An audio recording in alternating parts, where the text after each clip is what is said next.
All right, so he's been in office nearly a year, and unemployment stands at 10.2%. The stimulus bill has not done the job to dent that number, so President Obama has decided to take things into his own hands. What has he decided? He's just going to give another speech. Now, tomorrow's White House Jobs Summit is a little more than a hollow effort to demonstrate that the president cares about you, the American people, and the people in this country that are unemployed, even if he has no idea what to do about this. But the president hasn't exactly set politics aside. The U.S. Chamber of Commerce, which represents more than 3 million businesses, will not be present at tomorrow's summit. They weren't invited.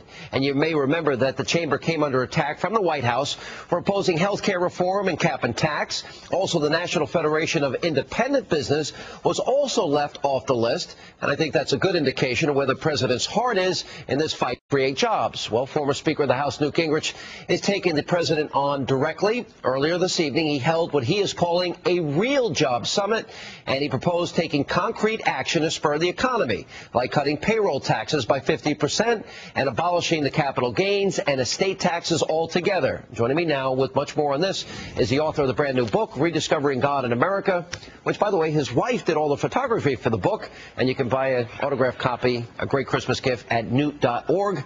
Mr. Speaker, from the great city of Cincinnati, welcome back. It's great to be with you. We had a great town hall meeting here in Cincinnati, and we actually had real job creators here, unlike the Obama summit. We had people who have created real work, who've hired real people, who are real manufacturers. The tragedy of tomorrow's meeting in the White House is I don't believe there's a single small business that's going to be at that meeting, and yet small businesses create 3 out of every 4 new jobs. Well, but obviously the only jobs that we see being created right now are government jobs. That's the only growth sector in terms of job growth. What does it mean that his projection for job growth, which was it wouldn't go above 8% unemployment if we pass a stimulus, otherwise we'd face a catastrophe. What does that say about a stimulus plan? Does that mean it's failed? Of course it's failed. The stimulus plan was a politician payoff to other politicians. It allowed governors and mayors and county commissions to avoid hard choices, and it wasted an enormous amount of money while creating virtually no jobs. The fact is, there's a study at the American Enterprise Institute that indicates that this is the worst administration in American history at appointing people who've had any kind of private sector experience.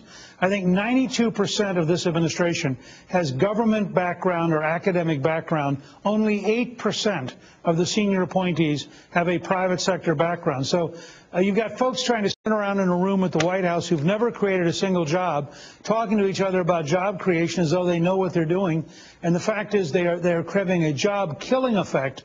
Their energy tax increase is a job killer. Their willingness to send taxes back up next year is a job killer. Right. Their health plan is a job killer. And this will become the worst job-killing administration, I think, in American history. Well, cap and tax, you can add to that. Is it political in as much as the Chamber of Commerce is eliminated, the National Federation of Independent Businesses, they're excluded? Why would you exclude them? Why? Because they oppose some of your policies? Is that the inclusion the president talked about? You know, there's something strange about this administration. This goes back to his fight with Fox News, which was equally childish and foolish. If you're the president of the United States and you want to bring the whole country together, then you have some obligation to let people who criticize you in the room, and you have some obligation to listen to them. The U.S. Chamber of Commerce is an enormously important business institution. The National Federation of Independent Businesses is the largest business organization of small businesses in America. To try to have a job creation summit without the two of them would be like trying to have a pro football meeting without the NFL.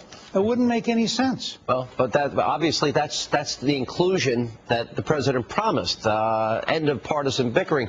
Something interesting is happening. The president now, it's Quinnipiac, Zogby, Rasmussen, Gallup is now below 50%. Harris has him at 43% approval rating, some of the lowest numbers he's ever had. We now have 2 Democrats, Bobby Rush and Marcy Kaptur, are now saying, you know what, new jobs and creating jobs is more important than health care reform. Now, they've stopped short of threatening their vote on health care reform, but is this the beginning of Democrats now abandoning the president because they want to save their jobs on health specifically? Well, I think you have several things happening to the president, all of them bad. The fact is, when you're at 10.2% unemployment and you don't have a clue what you're doing, the country begins to think you can't lead and you don't understand reality. The fact is, when you spend all your time trying to pass a giant energy tax increase that will kill middle America, trying to pass a health insurance plan that will kill virtually every small business in America, talking about letting all the tax cuts lapse, which will kill small businesses in America, people just think you don't get it. So he's actually suffering from a reality problem, not a communications problem. In the real world, people are frightened about their jobs, and they don't think that he understands what's going on. Well, all of these suggestions that you laid out, that we just mentioned, are ideas that I think would jumpstart the economy and entrepreneurship and real job creation, because I think that's where those jobs are going to be created. But all the incentives are being taken away from small business.